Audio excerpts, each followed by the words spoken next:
কাল শেষ হচ্ছে ঢাকা আন্তর্জাতিক বাণিজ্য মেলা। শেষ মুহূর্তে ঢল নেমেছে ক্রেতা দর্শনার্থীদের। বিক্রি বাড়াতে আকর্ষণীয় ছাড় দিচ্ছেন বিক্রেতারা। ক্রেতা বিক্রেতার সমাগমে কয়েকদিন ধরেই জমজমাট মেলা প্রাঙ্গণ। নারায়ণগঞ্জ প্রতিনিধি আশিকুর রহমান হান্নানের রিপোর্ট জানাচ্ছেন জুবাইর রহমান। শুক্রবার পর্দা নামছে ঢাকা আন্তর্জাতিক বাণিজ্য মেলার ২৯তম আসরের। শেষ সময়ে মেলায় ভিড় জমাচ্ছেন ক্রেতা দর্শনার্থীরা।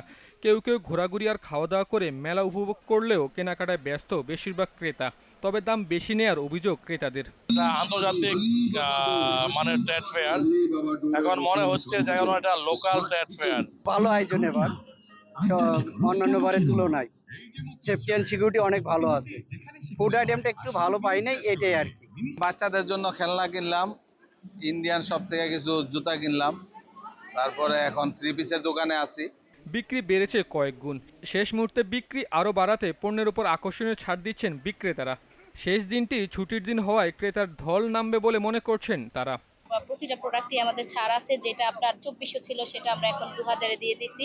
এরকম ভাবে একটা ছাড় আর কি চলছে আমাদের। মেলা উপলক্ষে আমরা ছাড় প্রতি বছরই দিয়ে থাকি, কারণ বাণিজ্য মেলায় একমাত্র ব্লেজার দোকানগুলো আপনার ব্লেজারে ছাড় দিচ্ছে। আপনার অনেকটা ডিসকাউন্ট চলতেছে। বর্তমানে যেগুলো রেট আপনার ৩৫০০ ছিল, এই ধরনের ড্রেসগুলো এখন আপনার ২৬০০-২৮০০-র মধ্যে চলে আসছে অলরেডি। শেষের দিকে ভালো হয়েছে এবং আমাদের প্রত্যাশাকে মোটামুটি স্পর্শ করতে পেরেছে। পহেলা জানুয়ারি রূপগঞ্জের পূর্বাচলে বাংলাদেশ চীন মৈত্রী প্রদর্শনী কেন্দ্রে শুরু হয় ২৯তম এই আন্তর্জাতিক বাণিজ্য মেলা।